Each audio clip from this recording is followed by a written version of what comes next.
it's seriously time for people to start reevaluating their finances and what's coming into the bank account and what's going out of it. I feel like we get too caught up in our regular spending habits, between necessities we got to little discretionary spending, whether it's going out to eat or experiences we want, taking a trip, buying that item, clothing, something for the house. And I think we neglect too much about our savings account, our investing account. I break my stuff up. I have 5 different accounts.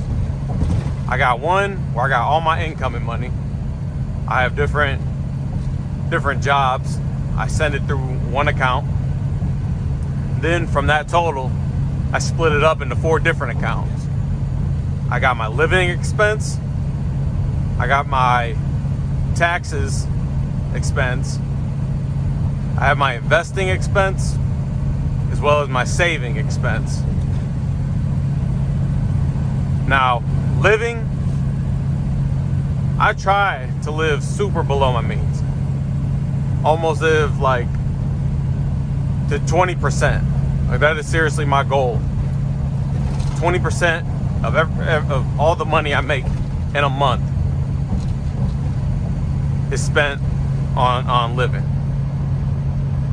And then I go to, it depends with taxes, just because I have 1099. So of my 1099 job, I throw in 25% of that deposit, because, you know, I get paid more now, but then I'll owe it back at the end of the year. So that's just to cover my ass, so I don't have to have an unexpected cost.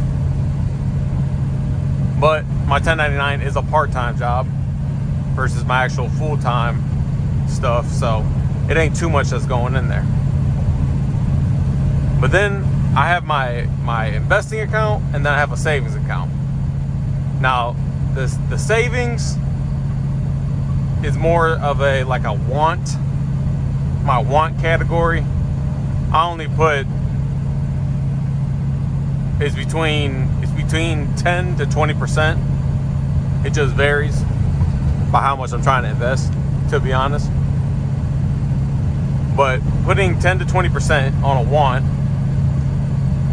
say I have an upcoming expense that I want.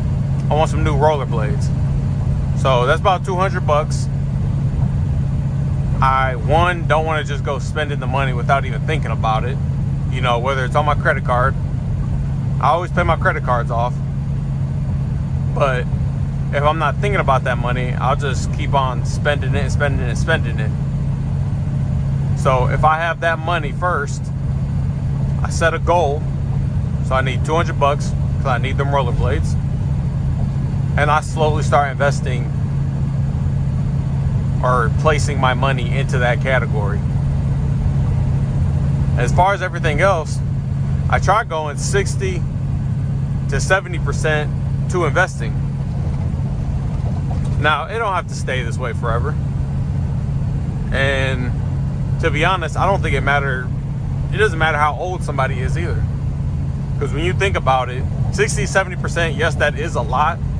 But you're hoping you put all this initial money up now, because compound interest is honestly your best friend.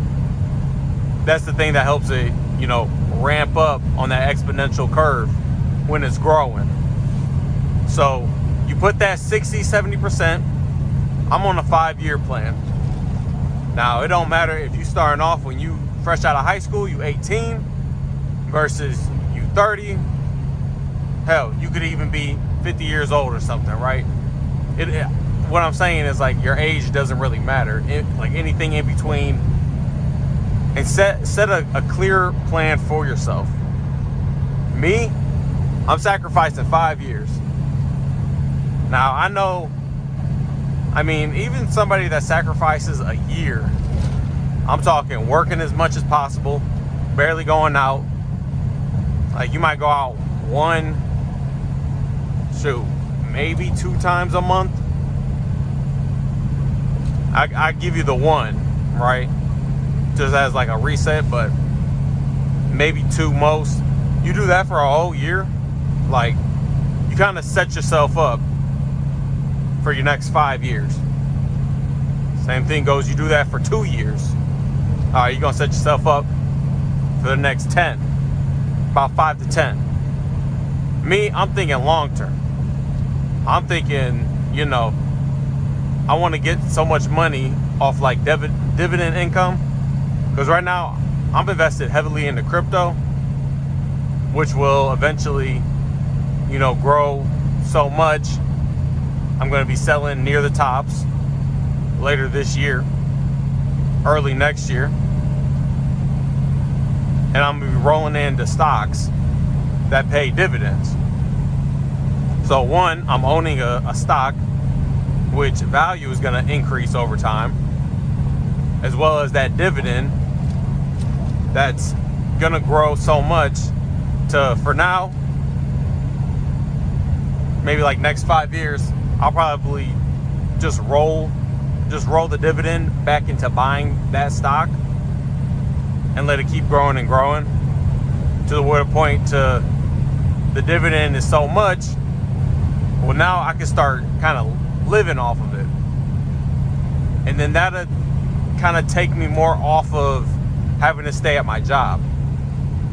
Because me now being 23, I don't see myself staying working for somebody.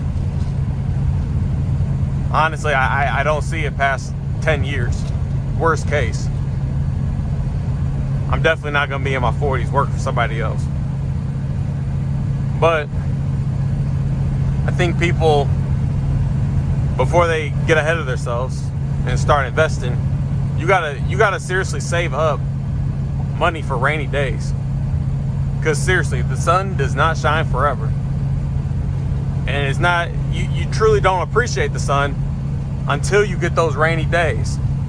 When you get them rainy days, then it's like, wow, I really miss, and I really appreciate all the days it was sunny out, And that's why having a savings account is very important. So if someone doesn't have 6 months of their expenses saved up first, if you're on a plan like me, that's 60 to 70% of investing, that's going straight to your savings account. That's going towards an emergency fund. So say you break it down, it costs you about $3,000 a month just to live. You need to get and save up $18,000 fast. Because one, things happen. You could lose your job. Obviously your job, we're seeing now more and more, your job ain't safe. I mean, you could be let go tomorrow. And then what? And for a lot of people, the job source is their main source of income. They don't really have any multi-streams that if they lose the job, at least they have other venues coming in. But I'm in that same boat. 'Cause I'm starting right now at the bottom. I'm on level 1 now. Ground zero is getting that emergency fund saved up. Because even if you don't lose your job, even if you still have that income coming in, the income that you need to, provide for yourself for a living, you got bills, stuff like that. What happens if your car breaks down? What happens if you got to go to the vet? You got to drop a couple grand because, your cat ate a plant that was poisonous to it and, on the verge of dying. Like, it's real shit. And this shit really happens until, you don't think about it until it happens to you. And you're like, wow, this is actually real. This, like, any random event can happen to me. And, I mean, that very event happened to someone close to me. his cat ate that plant. It was literally on the verge of dying, and you know, he was struggling to come up with that money. And it's like, man, one, I don't want him being in that situation. But also, two, it taught me a lesson myself that I don't want to be in that situation. You know, I got my own animal. I got a dog. Let alone something happen to him. I don't want to take that chance, you know. And had you put that money in investing first, before saving, you got that risk that, you know, you threw in 10 grand on investing, but right now the market dipped a little bit. You down 30%, so you might only have 7K. Eventually, through time, it's gonna come back up. It's gonna come back up to that 10, 15, 20K. But you need that money today. You ain't got a year to wait. Hence, emergency. And that's why having a savings plan is so important. And it's easy to get caught up too, just because you got that money sitting right there. It's good discipline. Very good discipline to have. I mean, if you can just sit, watch your money just sit right there. I got mine in a high yield saving account. And I mean, it's definitely better than nothing. It's like 3 point whatever percent. I think that's still under inflation. And inflation, shoot, I feel like the true number probably like 5%, but regardless, it's still better than 0.01% you get in a regular bank account that you open up down the street or something that you can just keep that money in. So it is something, but you ain't trying to make money off of it. You just need something that's available, is liquid. If you need it, literally you have it like right there. Even if you did have it in the market, you got to think, you got to wait to sell it. Even if you're up a little bit, you got to wait to sell it, to transfer it back into the bank account. You might not have those 2 to 3 business days for that money to come in. Like if your car broke today, you need that money right now. And you definitely don't want to be putting on credit, because as I'm getting older and just learning from other people's experiences, not even my own, I see how important credit really is. Especially in the long game, how I'm trying to get into real estate. Crucial. And leveraging money is like one of the best ways to make it. Because if you can borrow 4 times your money and make a return on that, like, that is huge. Because you got to think, with a house, standard, you put 25% down, the bank is giving you that full loan amount. So even if you got a 400 or 500 grand house in value, you only put 100K down, and the bank gives you the rest, and you're leveraging that money.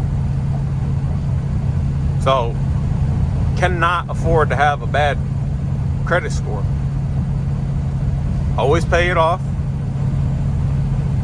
Never go above the 9% utilization. They say 30, but 9, you want to be optimal. 2 to 9% you have to use every month. Payments on time, set an automatic reminder, boom. But I make this video because I think budgeting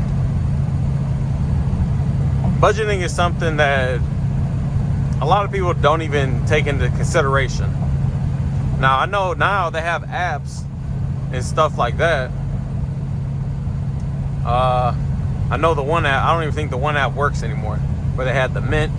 But I seen it, and you know, I always felt like those were good apps. Like I always, you know, thought it was good. But I have 4 different bank accounts, and I don't know, just putting all my personal information all in one centralized location, it rubs me off the wrong way. And I'm big into crypto because of the decentralization. You know, so I'm big on privacy. I'm big on owning my own stuff. So if you're someone like me as well, enter everything in a Word, in one of those spreadsheets, either on Google or Microsoft. You put it on one of those, and then start giving yourself a budget. Know how much is actually coming into your bank account every month, and how much you're actually spending on bullshit. Like, real talk. Because it is pretty easy to just go swiping, especially going out. I realize the best thing, I mean, especially now, like, I'm kind of in that trenches phase.